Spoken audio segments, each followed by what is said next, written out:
Hello friends, my name is Naveen and आज हम बात करने वाले हैं रिंग या बलय। ये क्या होती है? ये एक नया टॉपिक है, रिंग थ्योरी का टॉपिक है। इस चैनल पे जितनी भी परिभाषाएं हैं, जितनी भी डेफिनेशंस हैं, उनको कवर करने की कोशिश की है। स्टार्टिंग वहीं कर रहे हैं हम, और हमने पहले की जो डेफिनेशन थी उनको भी बताया है। आप उनको देखना एक बार है। देखो डेफिनेशन मैंने इसको इंग्लिश में भी लिखा है, हिंदी में भी लिखा है। दोनों मीडियम के बच्चों के लिए इसको लिखा हुआ है कि कुछ बच्चे ऐसे उनको इंग्लिश समझ में नहीं आती, कुछ बच्चों को हिंदी समझ में नहीं आती, इंग्लिश मीडियम के बच्चे हैं। ठीक है, तो एक बार देख लेते हैं क्या टर्म्स हैं और क्या है रिंग, क्या है बलय। देखो रिंग या बलय, पहले देखते हैं इसको इंग्लिश में देख लेते हैं, बाद में हिंदी में मैंने आगे लिखा हुआ है। ठीक है, तो देखते हैं एक बार क्या है रिंग। रिंग की क्या परिभाषा है? Let R be any non empty set, then आगे बताया टू बाइनरी ऑपरेशन। कौन कौन से? एडिशन मैंने बताया अभी, एंड मल्टीप्लिकेशन। दो ऑपरेशन होंगे जो मेन होंगे, एक तो प्लस एक डॉट। ठीक है, कहने का मेरा मतलब है कि हमें केवल इन दोनों ऑपरेशन पर ही बात करनी है। ठीक है, मल्टीप्लिकेशन एडिशन इनके साथ ये। अच्छा, ये क्या है ऑपरेशन? ये डिफाइंड है, किस पर डिफाइंड है? On R. कहाँ डिफाइन है? आर पे। और कैसे हैं? बाइनरी हैं। बाइनरी का मतलब सब लोग जानते हैं कि यदि समुच्चय में से कोई दो एलिमेंट लेते हैं, उनको उस संक्रिया के तहत यदि ऑपरेट किया जाता है तो नया एलिमेंट उसी सेट से निकल के आता है। ठीक है, तो प्लस के लिए भी ऐसा होगा, डॉट के लिए भी ऐसा होगा। ठीक है, आगे देखें क्या है। देन द एएस का मीनिंग क्या होता है? Algebraic structure. Then the AS R plus dot is called ring. कब होता है ring? If R plus is an abelian group. इसके बाद सेमी समूह की बात की है। आर डॉट क्या होगा? सेमी होगा। प्लस के लिए अबेलियन होगा, डॉट के लिए क्या होगा? सेमी होगा। ठीक है, प्लस के लिए क्या होगा? अबेलियन होगा, डॉट के लिए क्या होगा? सेमी होगा। ठीक है, आगे देखते हैं एक बार। तीसरा है डिस्ट्रीब्यूटिव लॉ। ठीक है, बंटन नियम। ये क्या होते हैं? देखो एक बार, A dot B plus C, तो A dot B, A dot C, और B plus dot A equal to क्या होता है? B dot A, C dot ए। ठीक है, तो जिस साइड में बी प्लस सी होता है वो उस साइड का डिस्ट्रीब्यूटिव लॉ होता है। ये बी प्लस सी राइट साइड में है तो ये राइट साइड का हो गया। ये बी प्लस सी लेफ्ट में है तो कैसा हो गया? लेफ्ट डिस्ट्रीब्यूटिव लॉ हो गया। ठीक है, तो इस तरीके से बलय की जो डेफिनेशन है वो कवर होती है। मैंने हिंदी में लिखी है, एक बार देख लो। बलय क्या है? देखो, माना कैपिटल आर एक अरिक्त समुच्चय है। कैसा है? रिक्त नहीं, मैंने बताया अभी, अरिक्त समुच्चय। यहाँ योज्य व गुणन संक्रियाएं कैसी हैं? द्विचर हैं। ये नाम बहुत ज़्यादा काम का है, ये नहीं लिखा, गलत हो जाएगा। ठीक है, संक्रियाएं तो हैं बट कैसी हैं? द्विचर हैं। ठीक है, मतलब द्वि आधारी संक्रियाएं हैं। दो एलिमेंट लेंगे, उनको आपस में ऑपरेट कराएंगे तो जो नया वाला एलिमेंट होगा ना वो उसी सेट से होना चाहिए, वो ये बताता है। ठीक है, आगे कि ये परिभाषित किस में है? आर पे है। तब बीजीय पद्धति आर प्लस डॉट एक बलय कहलाता है। कब कहलाता है? जब आर प्लस आवेली हो, आर डॉट सेमी हो, बंटन नियम फॉलो हो। ये कौन सा वाला बंटन नियम होगा? राइट वाला मैंने बताया था, मतलब दक्षिण बंटन नियम होगा। कौन सा होगा? दक्षिण बंटन नियम होगा। ये कौन सा होगा? लेफ्ट, मतलब वाम बंटन नियम होगा। ठीक है, तो ये दोनों लैंग्वेज में मैंने आपको परिभाषाएं बता दी। अब होती क्या है, क्या मीनिंग है, एक बार वो देख लेते हैं। देखो यहीं पे मैं बता देता हूँ। ठीक है, पहला क्या है मैंने बताया आपको कि आर प्लस क्या था? आर प्लस था, इसको हटा दो, ये कोई काम का नहीं है, क्वेश्चन मार्क। ठीक है, ये क्या था? आवेली था। ठीक है, अवेलियन था। ठीक है, अवेलियन का मतलब क्या होता है? जैसे हम बोलते हैं अवेलियन, 5 प्रॉपर्टी ओपन हो जाती हैं। पहला क्या है? Closure property. ठीक है, प्रॉपर्टी क्या होती है इसमें? देखो इसमें लिखा था A plus B belongs to R for all A comma B belongs to R. अगला केस क्या है? Associative property. ठीक है, साहचर्य नियम लागू हो जाता है। साहचर्य नियम क्या होता है? A plus B plus C equal to A plus B plus C for all A B C belongs to R. तीसरा क्या है? Existence of identity element.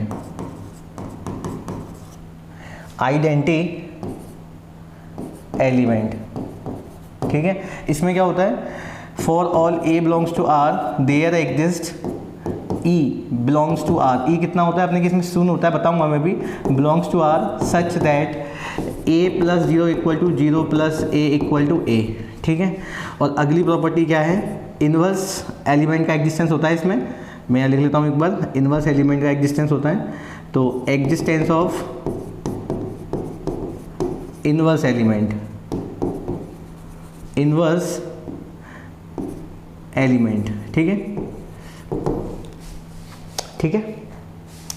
तो इसमें क्या है देखो, for all A belongs to R there exist a inverse equal to कितना plus का 1/a, प्लस का आएगा sorry, for all a belongs to r there exists minus a belongs to r such that a plus minus A equal to शून्य equal to minus A plus A. ठीक है, तो ये properties थी are plus आवेली समूह होने की। मतलब यदि अविलियन है तो ये प्रॉपर्टीज़ होंगी, समृत नियम, सहचर, तत्समक, प्रतिलोम, यही होती है। पहले बता चुका हूँ उनको मैं। ठीक है, वापिस से देख लो क्या है, यदि आर में कोई दो अवयव लेंगे उनको ऐड करेंगे तो आर में आएगा। और देखो एसोसिएटिव प्रॉपर्टी प्लस और डॉट तो वैसे ही होती हैं, आप लोग देखना पहले के चैप्टर में वहाँ बताया गया है कि प्लस और डॉट वैसे ही क्या होती है, सहचर नियम को फॉलो करती हैं। ठीक है, मतलब एसोसिएटिव प्रॉपर्टी जो होती है उसको फॉलो करती है, उसको होल्ड करती हैं ये प्रॉपर्टीज। ठीक है, मतलब संक्रियाएं। ठीक है, अगला है आइडेंटिटी एलिमेंट। ये क्या बताया मैंने आपको कि देखो यहाँ पे हम बात कर रहे हैं प्लस के लिए, तो प्लस के लिए दशमलव कितना होता है, 0 होता है। कितना होता है, 0 होता है। तो शून्य अवयव उस सेट में होगा, किस में होगा, आर में। ठीक है, 0 एलिमेंट आर में होना चाहिए, उसकी ये परिभाषा होती है, हम ये लिखते हैं। ठीक है, सामान्यतः कि आर के सभी अवयवों के लिए for all A belongs to R there exist विद्यमान होता है कौन, 0, कोई अवयव शून्य किस में, आर में। और कैसा होता है कि a plus 0 equal to 0 plus A equal to A. ठीक है, ये मतलब ए आ जाता है। ऐसे इन्वर्स एलिमेंट का एग्जिस्टेंस होता है, मतलब आर में जो वलय है उसमें जितने भी एलिमेंट्स हैं उन सभी एलिमेंट्स के इन्वर्स एलिमेंट प्लस संक्रिया के लिए निकालें और वो आर में ही आने चाहिए। तो क्या बोलते हैं अपन, for all A belongs to R there exist minus A. क्या होता है प्लस के लिए, किसी भी एलिमेंट का इन्वर्स क्या होता है, माइनस ए होता है। तो minus A belongs to R such that A plus minus A equal to शून्य equal to minus A plus A. तो ये वलय की वलय में पहली जो है अविलियन ग्रुप उसकी प्रॉपर्टी हो गई। अगला है इसी में बताता हूँ मैं आपको, सेमी। ठीक है, अब सेमी में क्या होता है, सेमी में देखो यहाँ देख लो, सेमी ग्रुप किसके लिए बात की है उसने, सेमी ग्रुप की परिभाषा देखी होगी आपने, डॉट के लिए बात की है। ठीक है, तो डॉट के लिए बात की मतलब नंबर 1 नंबर 2, इसमें क्या दिखाना होता है, क्लोजर प्रॉपर्टी। ठीक है, किसके लिए दिखानी है, डॉट के लिए दिखानी है। मतलब a dot b belongs to R for all A comma B belongs to R. मतलब कोई दो एलिमेंट लें रिंग के, अपन जिसको रिंग बता रहे हैं उस सेट के दो एलिमेंट लें, उनको आपस में मल्टीप्लाई कराएं तो जो नया एलिमेंट है वो उसी सेट में आना चाहिए। ठीक है, तो वो हो गई क्लोजर प्रॉपर्टी। ठीक है, इसके बाद एसोसिएटिव किसके लिए, मल्टीप्लिकेशन के लिए। ठीक है, तो ये क्या होगा, ए डॉट बी, मतलब चाहे तो ऐसे करें मल्टीप्लिकेशन, चाहे हम ऐसे करें, कैसे भी एडजस्ट कर लें, वैल्यू इक्वली आनी चाहिए, वैल्यू समान ही आनी चाहिए। तो ये होगी क्या, सेमी समूह की प्रॉपर्टी। ठीक है, क्लोजर और एसोसिएटिव, यहाँ ये 5 हो गए, 5 2 7 और 2 बंटन नियम बताए थे। देखो कितने बंटन नियम थे आप देख सकते हैं, 2 बंटन नियम आए थे। ठीक है, ये वाला एक ये वाला, a dot B plus C equal to a dot B plus a dot c, b plus c dot A equal to b dot a plus c dot ए। ठीक है, तो ये हो गया वलय। अब इसके बाद क्या परिभाषा है, देखो इसके बाद की जो परिभाषा है उसको देख लेते हैं पहले। देखो कम्यूटेटिव रिंग, किसकी परिभाषा है, कम्यूटेटिव रिंग। ये क्या होती है, क्रमइनमेय वलय, हिंदी में लिखा है देखो यहाँ पे क्रमइनमेय वलय। क्या होती है, देखो माना आर प्लस डॉट एक वलय है। ठीक है, कोई वलय ले लिया आर प्लस डॉट। ठीक है, वलय है, वलय बोल दिया तो उसकी जो जितनी प्रॉपर्टीज़ हैं वो पहले से ही फुलफिल होंगी। ठीक है, 9 प्रॉपर्टीज़ थी, 5 2 7 2 9 बताई थी पहले मैंने अभी। वो जितनी भी प्रॉपर्टीज़ हैं सारी इसमें लग जाएंगी। ठीक है, वलय में, तब ये वलय आगे बताता है, तब ये वलय क्रमइनमेय वलय कहलाएगी। कब कहलाएगी क्रमइनमेय वलय, जब ऐसा हो जाए a dot b equal to b dot ए। ठीक है, for all A comma B belongs to R. अब क्या है देखो इंग्लिश में देख लेते हैं एक बार, कम्यूटेटिव रिंग क्या है, let R plus dot is a ring then it is said to be या it is called commutative ring if a dot b equal to b dot a। ठीक है, कहने का मेरा मतलब है मल्टीप्लिकेशन के लिए किसका, कम्यूटेटिव या कहें अपन क्रमइनमेय नियम, इसका पालन हो जाए। ठीक है, कम्यूटेटिव लॉ होल्ड हो जाए किसके लिए, मल्टीप्लिकेशन के लिए। ये कौन किसकी परिभाषा है, ये क्रमइनमेय नियम की परिभाषा है कि a dot b equal to b dot ए। ठीक है, तो ये चीज़ हो गई। तो देखो आप देख सकते हो कि वलय में पहले से ही एक क्रमइनमेय नियम होता है, लेकिन वो किस संक्रिया के लिए होता है, वो प्लस के लिए होता है। ठीक है, यहाँ हमने किसकी बात करनी है, डॉट की बात करनी है, क्योंकि प्लस के लिए तो पहले से ही था, डॉट की यहाँ बात करेंगे। ठीक है, तो डॉट के लिए क्या हो, क्रमइनमेय नियम हो। इसके बाद अगला देखो, अगला क्या है, तत्समकी वलय। ठीक है, या रिंग विद यूनिटी, ये इसको आइडेंटिटी रिंग भी बोलते हैं। क्या बोलते हैं इसको, आइडेंटिटी रिंग भी बोला जाता है। क्या होता है देख लेते हैं एक बार, a ring R plus dot is said to be a ring with unity. नाम से स्पष्ट है, नाम से क्लियर है कि यूनिटी मतलब यूनिट एलिमेंट की बात करेगा आगे जाके ये। A ring is said to be ring with unity if ring R has a multiplicative identity element. मतलब जो बल है जिसको हम बता रहे थे वो बल है क्या रखता हो, मल्टीप्लिकेटिव आइडेंटिटी एलिमेंट रखता हो स्वयं। जी हाँ बिल्कुल, वो क्या रखता हो, मल्टीप्लिकेटिव आइडेंटिटी। वो कितना होता है, E = 1। कितना होता है गुणन संक्रिया के लिए, 1 होता है। ठीक है, तो क्या होती है इसकी mathematical definition, for all A belongs to R then there exist E = 1 belongs to R। मतलब एक एलिमेंट E जो है वो 1 आएगा।